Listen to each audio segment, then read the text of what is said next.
દર્શક મિત્રો, મહામંથન મંતવ્ય ન્યૂઝમાં આપનું સ્વાગત છે।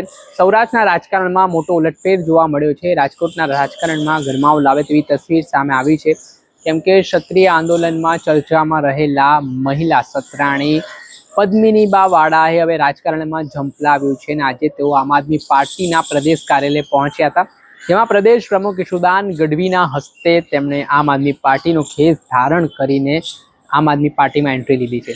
જ્યાં ગુજરાતના રાજકારણમાં સમાચાર મોટા માનવામાં આવી રહ્યા છે, કેમ કે એક દિવસ અગાઉ તેમના ક્ષત્રિય સમાજને અપીલ કરતો એક વિડીયો સામે આવ્યો હતો, જે વિડીયોમાં તેઓ કહેતા નજરે પડ્યા હતા કે રાજકોટમાં જે 2024માં લોકસભાની ચૂંટણી દરમિયાન સાંસદ પરસોત્તમ રૂપાલાએ જે ક્ષત્રિય સમાજના લોકોને લઈને વિવાદિત નિવેદન આપ્યું હતું, તે ઘટનાને આપણે ભૂલવાની નથી। તેને લઈને આપણે આગામી ચૂંટણીમાં જવાબ આપવાનો છે। તેમણે ભારતીય જનતા પાર્ટી ઉપર સીધા પ્રહાર કરવાની શરૂઆત કરી હતી અને આના કારણે જે તેમનો વિડીયો સોશિયલ મીડિયા ઉપર વાયરલ થયો હતો અને ત્યારબાદ આજે બીજા દિવસે આજે તેઓ અમદાવાદ ખાતે આમ આદમી પાર્ટીના પ્રદેશ કાર્યાલય પહોંચ્યા અને તેઓ વિધિવત રીતે હવે આમ આદમી પાર્ટીમાં જોડાયા। અને એવું પણ માનવામાં આવી રહ્યું છે કે જે સ્થાનિક સ્વરાજ્યની ચૂંટણીનો કાર્યક્રમ ચાલી રહ્યો છે, તેમાં તેઓ રાજકોટ વોર્ડમાંથી દાવેદારી પણ નોંધાવી શકે છે અને આગામી સમયમાં તેઓ ઉમેદવાર તરીકે રાજકોટમાં જોવા પણ મળી શકે છે।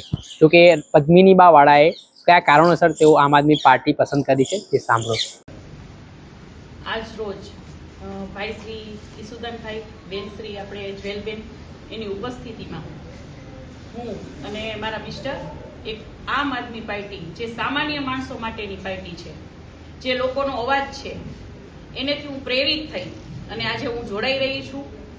અને એક મારું આપ સૌને એક કહી દઉં કે આંદોલન દરમિયાન જ એક મારો ચહેરો પ્રખ્યાત નહોતો। આંદોલન પહેલાં પણ છેલ્લા 15 વર્ષથી બહેનો દીકરીઓ માટેની એક હું અવાજ રૂપે અડધી રાતનો હોકારો હતી અને હજી પણ છું અને આગળ જતા પણ બહેનો દીકરીઓ માટે હંમેશા હું ઊભી રહીશ।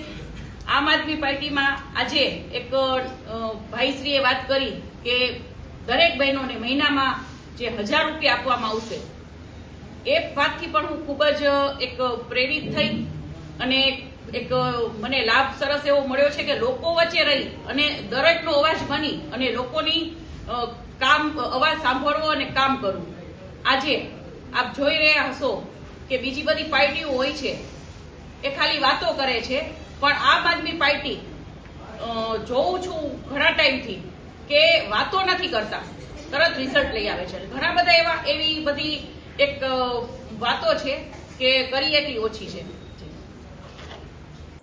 આપણે સાંભળતા આમ આદમી પાર્ટીમાં જોડાયેલા પદ્મિનીબા વાળા તેઓ કહી રહ્યા છે કે આમ આદમી પાર્ટી લોકો માટે લડતી નજરે પડી રહી છે, તેના કારણે તેઓ પણ હવે રાજકારણમાં આનાથી પ્રેરાયા છે અને તેમણે જોડાવાની વાત કરી છે અને આગામી સમયમાં તેઓ ચૂંટણીના જંગમાં પણ જોવા મળી શકે છે તેવી ચર્ચા વેગવાન બની છે।